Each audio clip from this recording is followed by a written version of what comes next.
Hello everyone. Our today topic of lecturing is the outcome-based education and Bloom's text. So, what are the various points we are going to discuss in this lecture?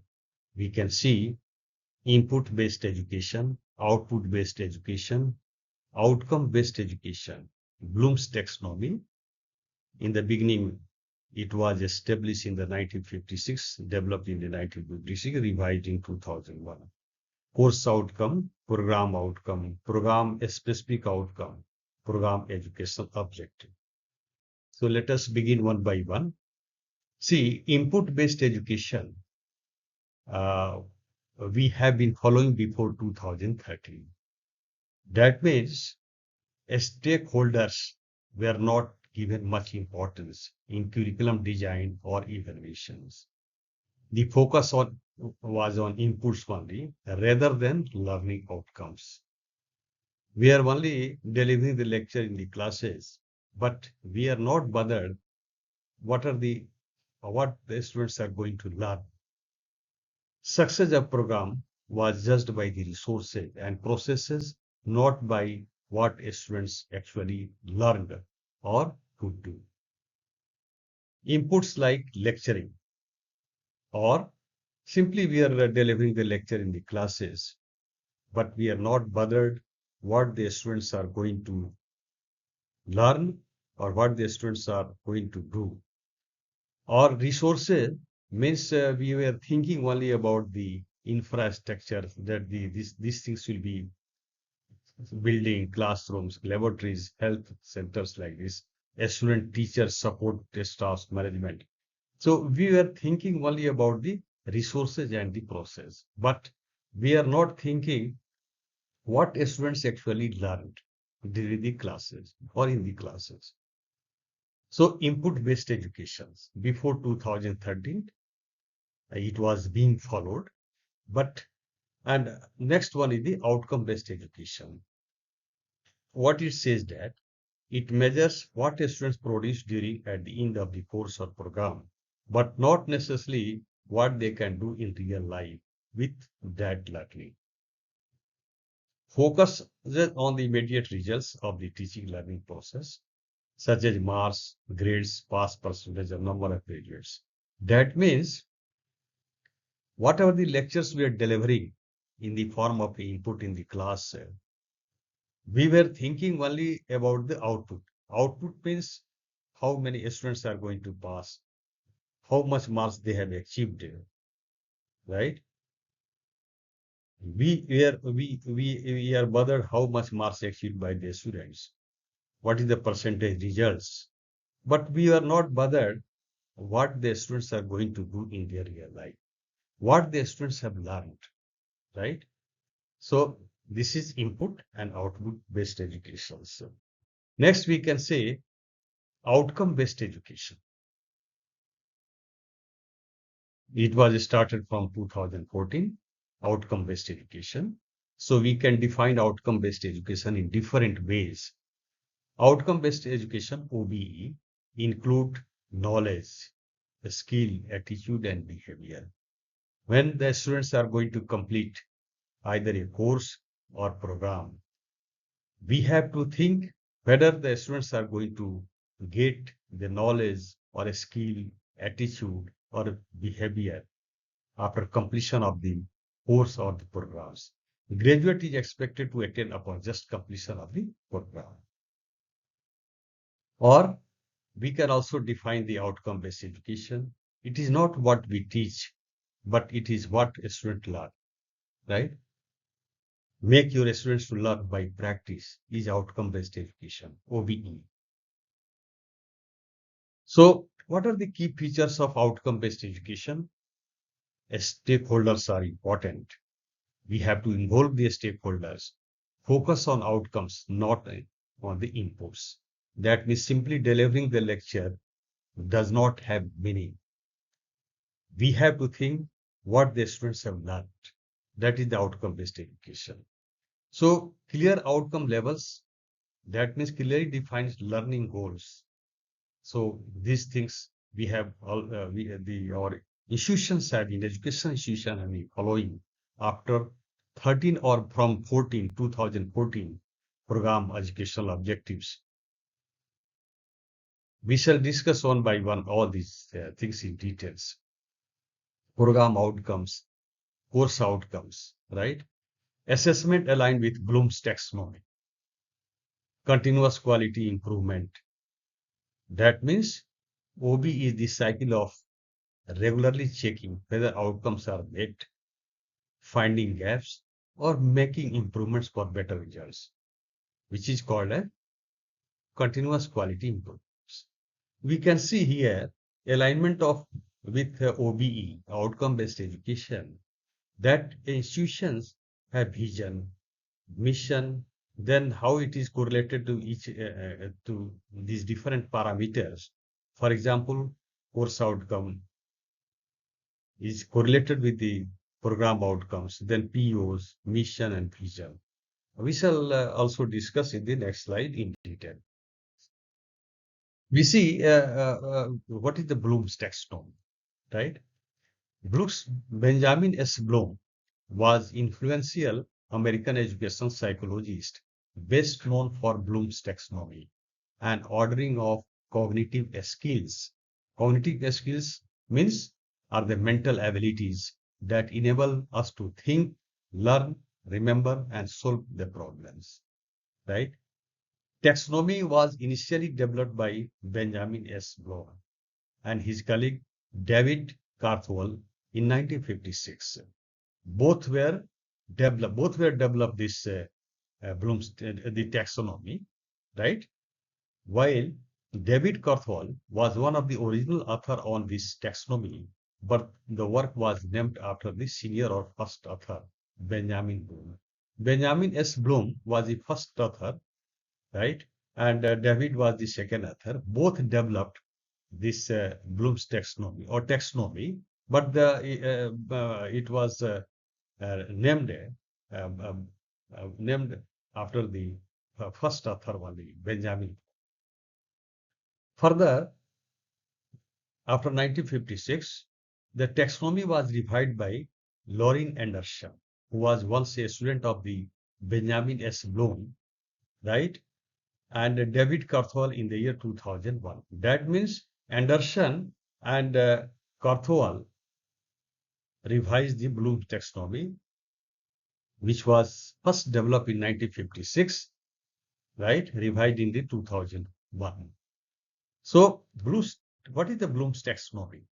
BT is a multi-layered model of classifying thinking according to 6 cognitive levels of complexity. We shall see in the next slide what are the various complexity of learning. So, our BT provides the measurement tool for thinking, how the students should think in a complex level, at a complex level that has been given in the Bloom's taxonomy, Bloom's classification. We can see here throughout the years, the levels have been represented as a set of steps. These are the steps, leading many teachers to encourage their students to climb to the higher level of thought, level of thinking.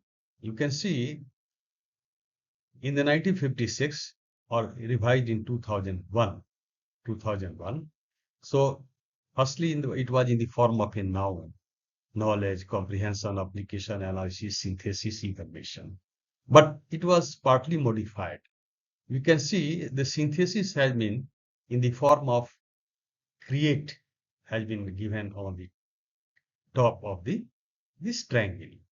So create has been synthesis has been replaced by create, or evaluation has been replaced by the evaluate below the create. So, and second thing, from the noun to verb form, it has been written, like remember, understand, apply, analyze, evaluate, and create. So this is the revised Bloom's classification or Bloom's taxonomy, right? 2001. We can see how we can know or what are the various key parameters, keywords which are available in this Bloom's taxonomy we shall discuss. The first one is the remembering. This the level. The first level is at the bottom, then second level, third level, fourth level, fifth level, and sixth level. And you can see that for the remember the first levels, understand, apply, right? Analyze, evaluating. Likewise, it is going in upward direction. The complexity is going in upward direction. So we can see what are the different terminology we can use under the heading remember. It has been also given define, duplicate, list, memory, write, repeat, state under the heading remember. So this terminology has to be used in the setting of question paper, right? So what we can say, the sixth level of Bloom's taxonomy means CO1, CO2, course outcome 1, course outcome 2, course outcome 3, like that. We shall come in the next slide in detail also. So remembering means, what do you mean by remembering? Means retrieving, recognizing, and recalling relevant knowledge from long-term memory, right? So whatever we have studied earlier, we have to remember it. So example, we can write, recall Newton's 3 laws of motions, which we have remembered earlier. A student has remembered. The next keyword is the understanding, right? The second layer, second level. That means the ability to explain ideas or concept in one's own word. The student has to write the things, write the question in his own word, in his her own words. Example, explain how Newton's second law applies to pushing a cart. So understanding under the heading understanding or understand, a student has to follow, a teacher has to set up a question using these keywords, key, classify, describe, discuss, explain. The third keyword is or third level is the apply or applying, using knowledge in new situation or solving problems by applying learned materials. Whatever they learned, right? In case of news, it had been used in the new situation. Example, calculate the acceleration of a car when force and mass are given. So this comes under the heading apply. Next, we can see analyzing. This is the fourth level. Breaking materials into constituent parts, determining how the parts relate to one another. That comes under the analyzing. And to an overall structure. One another and overall structures. Example, compare the motion of two objects with different masses under the same force. So fourth level, what are the keywords? Different, organize, relate, compare, contrast, like this. So these words can be used in setting the question paper. So you can see evaluating means making judgment based on criteria and standards through checking and critique. Examples, evaluate which method is more efficient for reducing friction in machinery. So evaluating is the fifth level. Keywords are also given under the heading evaluate, right? So creating the next, the last level is the creating, combining knowledge and skills to produce something new or original. This is the important. That comes under the to create, right? Or creating. So what are the keywords under this heading? Design, assemble, construct, right? Likewise, the many keywords are given. Examples we can write, design a simple machine. What that reduces human efforts in lifting loads. So finally, what we can say about the Bloom's taxonomy. Bloom's taxonomy is directly related with the course outcomes. So number of course outcomes for a course is up to 6, right? The keywords used to define COs are based on the Bloom's taxonomy. COs should have varying level of complexities. So what I'm trying to say here, that any course or any subjects may have maximum course outcome up to 6, right? Depending upon the course, depending upon the subject, the number of COs will vary. So, but total course outcomes or CO will be 6, right? Next, we can see What are the different levels of outcomes? There are 4 levels. We shall discuss one by one. Course outcome, program a specific outcome, program education objectives. So course outcomes, it is clear by its name itself, the outcome which a student is going to achieve or get after the completion of a course. What is written here? Course outcomes are a statement indicating what a student will be able to do after the successful completion of the course or a subject, which are related to skills, knowledge, and behavior that students will acquire through the course.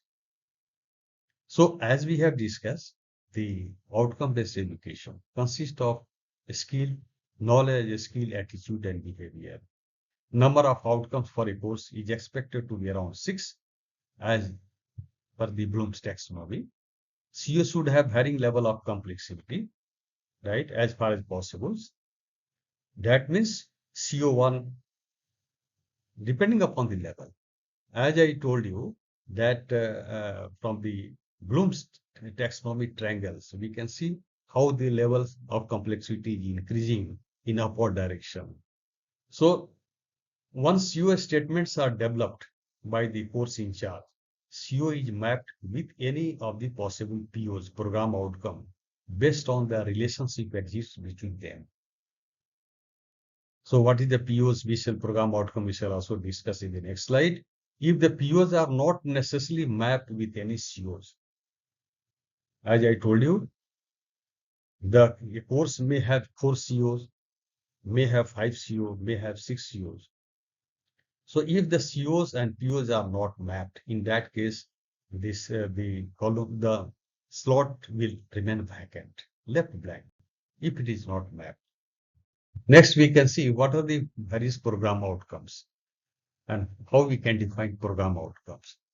By the name itself, one can say, after getting a degree, right? The students, that means after completion of the programs, what are the various outcomes a student should have? Okay. So program outcomes are the statements of what a learner knows, understand, and we will be able to do. Do is very important thing on completion of the program. Defined always in terms of knowledge, skill, competency, attitude, and behavior, because these are the outcome-based education. So we are talking about the outcome-based education and Bloom's taxonomy. But whatever the contents we are talking now, it is fully attached with the outcome-based education, even including Bloom's taxonomy. So let us see, there are 12 program outcomes. We are talking about the engineering courses. The first outcome is the engineering knowledge. Engineering knowledge apply the knowledge of mathematics, science, engineering, fundamental, and engineering specialization to the solution of complex engineering problems. Here we can see the first one is the engineering knowledge, and in this case, complex engineering problems. What is complex engineering problem? The next one is problem analysis. Identify, formulate, review, research, literature, analyze complex engineering problems. Reaching substantial conclusions using first principle of mathematics, natural science, and engineering sciences. The third one is the design development of solution. Design solution for complex engineering problems and design system components or processes that meet the specified needs with appropriate consideration for the public health and safety and the culture, societal and environmental consideration.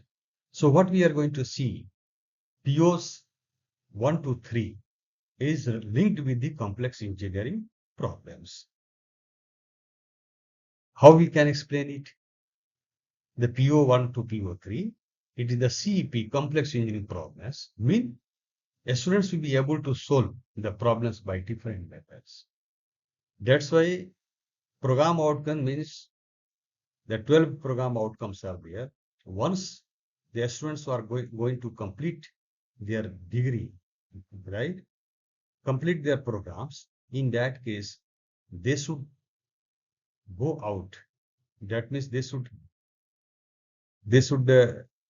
carry all the 12 program outcomes. They should know about the program outcomes. They should have knowledge about the program outcomes.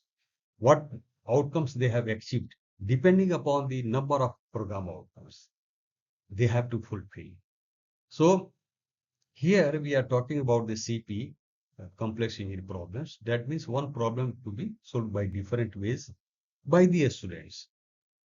So complex engineering problem meaning how we can set up a teacher or faculty can set up a complex engineering problems. Problems not the kind generally encountered at the ends of the textbooks. As we know that at the end of the chapter, the questions are given there. But here CEP is different. These often test if the contents of the chapter have been understood. That means here complex engineering problem means whatever the contents have been given, whatever the questions have been given at the end of the chapter, right? That does not mean the CEP, complex engineering problems. CEP means if you are going to set up a question, that means the students has understood that chapter conceptually, right? Next, we can say problem may require use of law of physics, bring the some mathematical tools in which problem can be framed. So these the three POs comes under the CEP. So next one is the conduct investigation of complex problems. Here use research-based knowledge and research methods, including design of experiment, analysis, and interpretation of data, synthesis of the information to provide valid conclusions. For a civil engineer, suppose a civil engineer is going to get the BTech degree after 4 years, students will be able to invest why materials fill in bridges. That is the meaning of the fourth POs, conduct investigation complex problems. The next POs we can see, modern tool uses, create, select, apply appropriate techniques, resources, and modern engineering and IT tools, including prediction and modeling of the complex engineering activities with understanding of the limitation. That means students will be able to use softwares. He or she must know about the softwares. The next PO 6th we can see the engineer and society. What it says that apply reasoning informed by the contextual knowledge to assess societal, health, safety, legal, and cultural issues, and the consequent responsibilities relevant to the professional engineering practice. So engineer must be concerned with the society, right? Engineer and the society. Sixth one. The seventh one, environment and sustainability. That means understand the impact of the professional engineering solution in societal and environmental context and demonstrate the knowledge of and the need of sustainable development. Sustainable development. So environmental sustainability for a civil engineers, suppose a dam is going to be constructed, definitely the deforestation is going to take place. In that case, the area had to be rehabilitated by the compensatory tree plantations. That comes under the environmental sustainability. The next PO's program outcomes is the ethics, apply ethical principles and commit to professional ethics. That should be maintained by every engineers, everybody, right? Professional ethics should be maintained and responsibility in the norms of engineering practice. Whenever an engineer is going to carry out any practice, the ethics must be maintained. The professional ethics commitment must be there. The next is the individual and teamwork. That means function effectively as an individual or as a member or a leader in diverse team. So individual and team in a multidisciplinary setting. That means an engineer to able to work in a team, right? No one should be egocentric. Either he or she can work individually or in a team. Both capability should be there, there in the students. The next one is the communication. Communicate effectively on a complex engineering activity with the engineering community. and with the society at large, such as being able to comprehend with write effective reports, design documentation, and make effective presentation whenever required, and give and receive clear instructions. That means whenever the engineer is going to carry out any projects, he or she will be able to convince in a proper, communicate in a proper way. That means how to talk, communicate. Engineers be able to communicate or convince the things in a proper way. The next we can see POs, project management and findings. Demonstrate knowledge and understanding of the engineering and management principles and apply these one's own work, even in one work also, as a member of a leader in a team to manage projects and in multidisciplinary environment. Suppose any seniors or if you are going to carry out any projects, okay, either minister or the senior or administration can ask what is the cost of the projects. Engineer should be able to convince whether the project is cost effective or not. So in that case, that is called a project management and finance. Next is the lifelong learning. Recognize the need for and have the preparation and ability to engage in independent, right? And lifelong learning is the broad context of technological changes. That means an engineer has to be update always. That means also we can say learn from others, share knowledge with others. Do not be egocentric, right? This should be taken care of. So what we studied, what we gone about the different POs. 12 POs we have gone through, just now we have gone through the 12 POs. So out of 12 POs, the first POs are normally taken as technical POs, and remaining 7 are technical as non-technical POs. So PSO will be also program specific outcomes will also be counted under the heading technical POs. So weightage of technical POs normally varies from 2 to 3, whereas non-technical POs varies from 1 to 2. So one means slight, low, moderate, or substantial. But here we can see we have written 2 to 3 or 1 to 2 for non-technical. But POs directly relates with the contents of these courses, contents of the subjects. Accordingly, the COs, whatever the CO have been framed for a particular subject or a particular course, have to be mapped with the POs, 12 POs, right? It is not necessary that all the COs will map with all the POs, right? Depending upon the contents of the COs, we have to map the PO. But as a thumb rule, as I told you, the technical POs we can vary from 2 to 3, or non-technical PO vary from 1 to 2. So next we can see program specific outcomes. So suppose institution is offering computer science and engineering, or civil engineering, or mechanical engineering, or electrical engineering, right?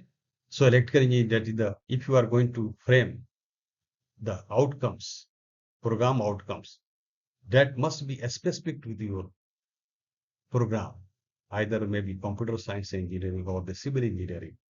So in addition to 12 POs, the 2 or 4 PSO must be framed, right? Additional POs that have to be framed, right? Which are called as program specific outcomes related with the program only. So beyond POs, that's why it has been written here, specific to the particular program, whether it is civil engineering, mechanical engineering, or electrical engineering. 2 to 4 in numbers, but mostly people frame the PSO too, right? They incorporate most of the terminology or the contents which are needed for the PSOs. So must have process for arriving at how the PSO have been framed for a particular programs has to be also written or documented. Must be realistic. Program curriculum and other activities during the program must help the achievement of PSO as with the POs. So program curriculum or whatever the other activities we are going to carry out in the department will uh, achieve the PSO or POs both.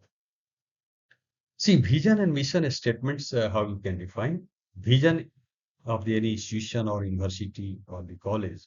Vision is a futuristic statement that institution or the department, vision will be for department, for schools, right, would like to achieve over a long period of time. Mission statements are essentially the means to achieve the vision.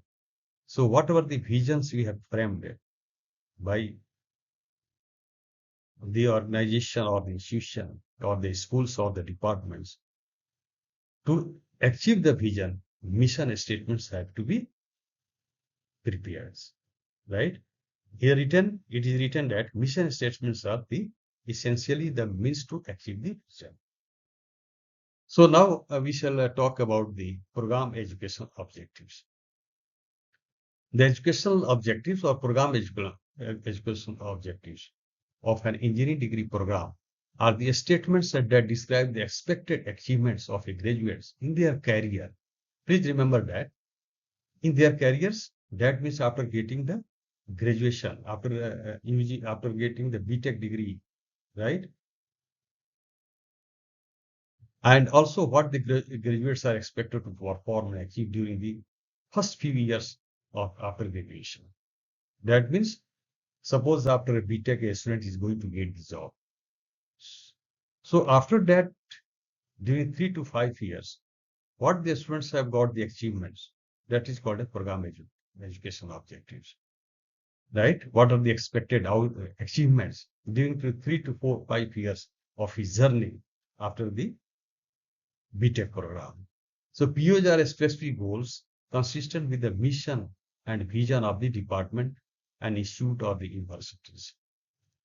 So how we have to establish the program educational objectives, vision and mission. Whenever we are a department or a school or the whoever is going to establish the POs, whether it's school of engineering or the civil engineering department or mechanical engineering department, if they are going to frame the vision and POs, program education objectives, in that case, they have to take care of the different things. For example, vision and mission of the institute and department are the taken into consideration. While establishing POs, we have to see the vision, what is the vision, mission of the institute or the university or the department, right? Accordingly, we have to prepare the POs to interact with various stakeholders, right? We have to also take suggestions from the different stakeholders. And then keeping in mind the vision and mission of the institute and department, PO has to be established. And accordingly, PSC means Program Assessment Committee, right? Departmental Advisory Board, DAB, establish the POs and it is submitted to Board of Studies, Faculty Board, and then finally approved in academic councils. The PO finally to be approved by the academic council. PO is established, checked for consistency with the mission statement of the department. So achievement of POs, whatever the we have got about the POs, there should be enough evidence and documentation to show the achievement of POs as set by the institution with the help of assessment and evaluation process. You see that how we can evaluate the POs, whatever the POs have been established by a department, how it has to be assessed and evaluated. Normally, it is taken from the alumni. Definitely alumni who are in job, okay? Who are in job, from them, we are taking the feedback. We are developing the assessment process, evaluation process that have been developed. That's why it is written here. And also so that this continuous process leads to revision or refinement of POs. So this may be revised after certain time. Correlation between POs and POs. A program has around 3 to 4 POs. This mapping of POs to POs. PO have to map to the, as I told you, COs are mapped with the POs and POs are mapped with the PAs. Program educational objective must be done by an expert committee. PO and POs mapping must be done by expert committee and get approved by the department level committee. Department level committee, maybe program assessment committee or departmental advisory board. So after POs and POs correlation, we are going to talk about the correlation between POs and mission of the department. So CO-PO correlation, PO-PO correlation, then POs and mission correlations. So a program may have 3 to 4 department mission statement, which in turn fulfill the vision statements. Depending upon the vision of the departments, we are definitely establish the or develop the mission to accomplish the vision of the department. So what it says that relation between POs and department missions are represented in percentage. So what we have to do, we have to correlate the POs with department mission, and it is expressed in the percentage. Correlation between mission of the department and mission of the institutions. You see that COs are related with the POs, POs are related with the POs, POs are related with the mission of the department, right? And the mission of the departments are related with the mission of the institutions. Mission of the departments are related with the vision of the department. Mission of the department are related with the mission of the institution, and mission of the institutions are related with the vision to accomplish, to achieve the vision of the institutes, right? So 3 to 4 institution mission statements, which in turn fulfill the vision statements of the institution. The values represented the percentage here also, relation to between institution mission and the department missions. So departmental mission, how it is correlated with the institution mission, is expressed in percentage.